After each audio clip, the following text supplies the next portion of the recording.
A man who is leading his country to disaster.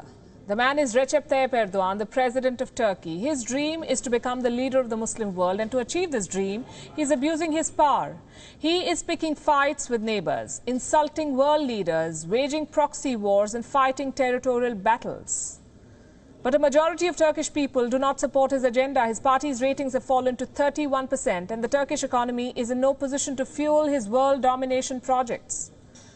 The currency has fallen, the growth rate is at a 10-year low, but Erdogan persists in his plans.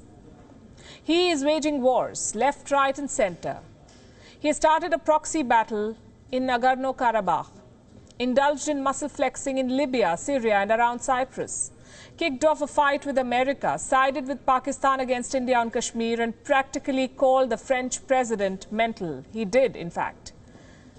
Like Newton said, every action has an equal and opposite reaction. So Erdogan's adventurism too comes at a cost that unfortunately the Turkish people are having to bear. Because as the Turkish president waged these battles to claim leadership of the Muslim world, Turkey's economy has sunk. Turkey's currency is in a bad shape. It has hit a record low of 8.15 against the dollar. It has lost 26% of its value this year.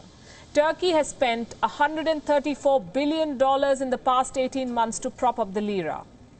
It seems like those efforts have failed to deliver. These are difficult times for the Turkish economy. Inflation in Turkey reached 11.7% last month. The Turkish Central Bank has raised its inflation forecast to 12.1% this year. A high inflation rate means the goods in the market become more expensive. The people of Turkey will have to shell out more money to buy anything. And they have only their leader Erdogan to blame for this crisis. This is the longest rout for the lira since 1999. And there are three reasons that are driving the fall of the Turkish currency. The rift between Turkey and France, the threat of sanctions from America over Turkey's purchase of the S-400 missile defense system from Russia, and the growing geopolitical tension, mostly of Erdogan's making. I'm talking about the conflict in Nagorno-Karabakh and the dispute with Greece in the Eastern Mediterranean. Now, who is driving all of these disputes? Recep Tayyip Erdogan. It was Erdogan who started the fight with France by insulting President Macron. It was Erdogan who bought the S-400 from Russia, even when Turkey faced strong opposition for this deal from its NATO allies. It is Erdogan who is supplying Azerbaijan with proxy Syrian fighters, egging them on to keep the fight against Armenia going. And it was Erdogan who kicked off a fight with Greece in the Eastern Mediterranean. Now, the Turkish economy is paying the price for his bullying and misadventures. Does Erdogan not see all of this? Why does he persist? What is driving him?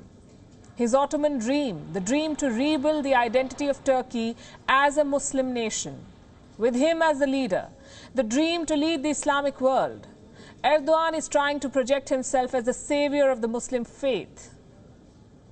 Even today, when the lira was taking a nosedive, the president was busy saber-rattling with the West.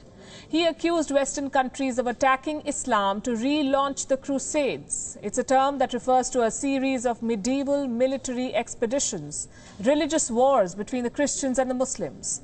Listen to what Erdogan had to say. They literally want to relaunch the Crusades. Since the Crusades, the seeds of evil and hatred have started falling on these lands, and that's when peace was disrupted. Huzur bozulmuştur.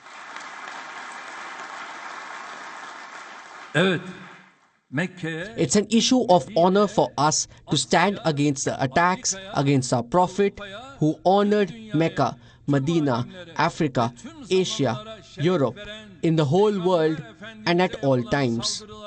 Samimiyetle karşı durmak bizim şeref meselemiz. Standing against the attacks on the Prophet is an issue of honor for us. These are Erdogan's words. It is increasingly becoming clear Erdogan is moving Turkey towards Islamic authoritarianism, waging proxy battles, fighting diplomatic fights, to push only his own agenda, not his country's. Thank you for watching Gravitas on WION's YouTube channel. If you want to stay up to date with what's happening around the world, then subscribe to our channel and don't forget to like and share. Thank you very much for watching.